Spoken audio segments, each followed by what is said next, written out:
Halo sahabat Aulia, Assalamualaikum warahmatullahi wabarakatuh. Saya Dr. Ibnu Sina, SPOG, dokter spesialis kebidanan dan penyakit kandungan Aulia Hospital. Jadwal saya di Aulia dari hari Senin hingga hari Jumat pada pukul 10 hingga 2 siang.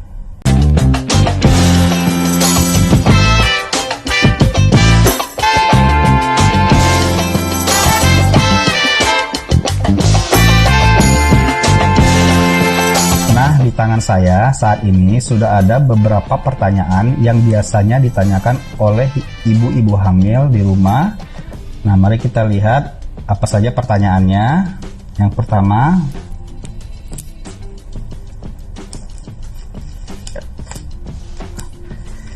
apakah ibu hamil boleh vaksin COVID-19? Jadi vaksin COVID-19 awalnya memang belum direkomendasikan oleh Kementerian Kesehatan. Itu bukan berarti vaksinnya berbahaya, cuma belum mencukupi riset yang membuktikan aman untuk ibu hamil. Nah, pada Juni 2021, akhirnya Perkumpulan Obstetri dan Ginekologi Indonesia, yaitu POGI, merekomendasikan vaksin COVID-19 kepada ibu hamil, yakni ibu hamil yang di atas usia kehamilan 13 minggu hingga 33 minggu.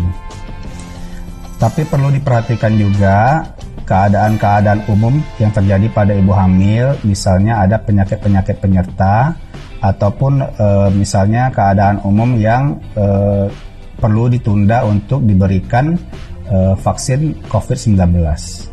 Contohnya, ibu hamil dengan preeklamsia berat atau ibu hamil dengan penyakit diabetes mellitus maupun dengan penyakit penyerta atau bawaan lainnya. Oke, selanjutnya pada pertanyaan yang kedua. Waktu bekerja maksimal untuk ibu hamil. Oke. Ibu hamil sebenarnya boleh bekerja dalam aktivitas yang ringan, artinya tidak bekerja yang berat ya. Namun perlu diperhatikan keadaan-keadaan saat terjadi kehamilan. Misalnya pada trimester pertama, ibu hamil yang rentan terjadinya mual muntah akibat hormon kehamilan yang sedang meningkat. Tentu memerlukan istirahat yang lebih banyak dibandingkan yang tidak terjadi mual muntah atau keadaan hiperemesis gravidarum. Nah, untuk bekerja sebenarnya untuk aktivitas ringan atau bekerja yang tidak terlalu berat itu dibolehkan pada ibu hamil. Untuk masalah berapa lamanya mungkin ya sesuai dengan jam kerja yang ada saat ini itu udah cukup, udah tidak masalah gitu ya. Oke, sekarang ke pertanyaan selanjutnya. Haruskah ibu hamil melakukan tes genetik? Tes genetik sebenarnya bukan merupakan pemeriksaan rutin. Namun ada hal-hal atau keadaan-keadaan tertentu yang mengharuskan atau perlu dilakukannya pemeriksaan genetik. Misalnya pada ibu hamil yang merencanakan dengan usia di atas 34 tahun. Atau dengan ibu-ibu hamil yang pernah melahirkan anak dalam keadaan cacat atau mempunyai kelainan genetik, atau kemudian bisa juga dengan riwayat keturunan atau keluarga yang memiliki kelainan bawaan maupun kelainan genetik. Oke, selanjutnya kita lihat.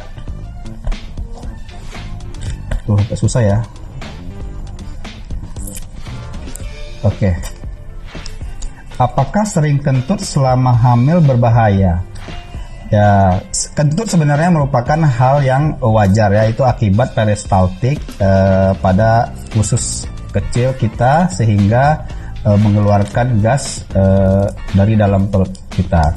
Namun kentut selama hamil mungkin bisa disebabkan akibat makan makanan yang bisa menyebabkan atau memproduksi gas yang terlalu banyak, misalnya makan kacang-kacangan atau minum susu atau ada sayuran-sayuran maupun umbi-umbian Namun itu bukan merupakan sesuatu yang berbahaya. Namun apabila terlalu sering, mungkin ada penyakit-penyakit yang bisa menyebabkan produksi gas ataupun kentut yang berlebihan. Nah, bila hal itu terjadi, mungkin ibu-ibu bisa mengkonsulkannya atau menanyakan lebih lanjut kepada dokter penyakit dalam untuk memastikan apakah ada penyakit di saluran cernanya. Oke, kita lanjut ke pertanyaan selanjutnya. Apakah ibu hamil akan buang air besar saat proses persalinan? Nah, saat terjadi persalinan normal, maka kepala bayi akan menekan rektum atau saluran buang air besar pada bagian belakang, sehingga mungkin apabila masih ada kotoran pada rektum ibu, mungkin bisa terjadi pengeluaran BAB atau ya ini mungkin dibilang buang air besarnya terjadi saat persalinan. Namun hal itu sebenarnya merupakan hal yang wajar akibat penekanan dari kepala yang mulai keluar dari introitus vaginanya. Oke, untuk pertanyaan selanjutnya. Apakah ibu hamil boleh mewarnai rambutnya? Mewarnai rambut sebenarnya tidak disarankan pada ibu hamil karena yang ditakutkan adalah bahan-bahan kimia yang terkandung di dalam bahan pewarna tersebut. Namun apabila tetap ingin melakukan pewarnaan rambut, mungkin bisa dipilih bahan-bahan alami yang tidak bisa diserap sehingga membahayakan janin yang dikandung oleh ibunya tersebut. Tapi sebenarnya sebaiknya tidak dilakukan. Oke, yang selanjutnya, apakah ibu hamil harus makan dengan porsi double? Ini sebenarnya merupakan persepsi yang kurang tepat. Hal ini biasanya sering memang ditanyakan pada ibu hamil. Namun sebenarnya yang perlu ditingkatkan bukan double-nya atau dia jumlah makanannya, namun nutrisi yang terkandung, misalnya proteinnya, kalorinya, itu memang pada ibu hamil lebih banyak atau lebih tinggi. Nah, yang perlu diperhatikan adalah pada trimester pertama misalnya diperlukan untuk pembentukan janin yaitu proteinnya. Mungkin proteinnya yang harus lebih banyak. Protein itu bisa terkandung dari lauk yang kita makan, misalnya ikan, ayam, tahu, tempe, telur, ya kan.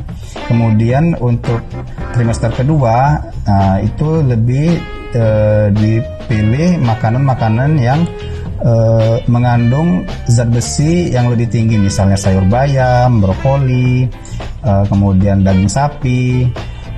Masuki trimester ketiga sebenarnya diperlukan makanan yang juga mengandung DHA, misalnya susu ataupun daging sapi, ikan bisa juga.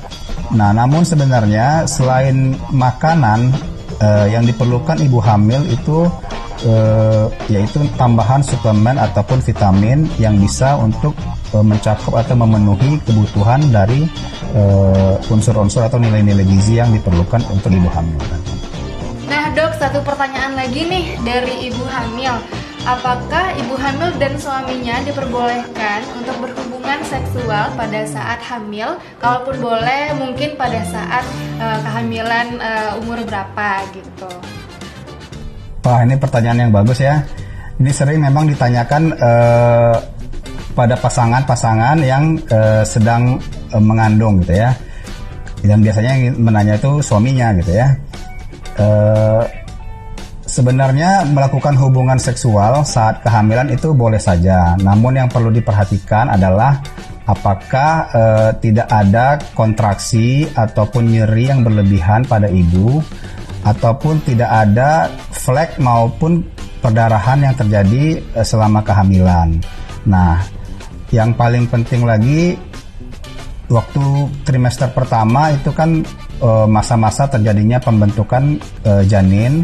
Mungkin kalau mau lebih dijaga pada trimester pertama atau 3 bulan pertama kehamilan tidak melakukan hubungan seksual dulu.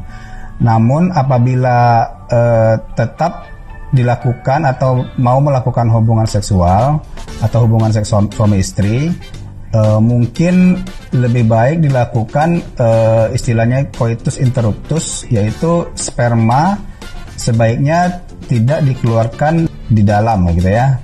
Artinya keluarkannya di luar, karena sperma secara teorinya mengandung prostaglandin yang bisa melunakkan atau membuat rahim berkontraksi yang akan menyebabkan flek maupun perdarahan.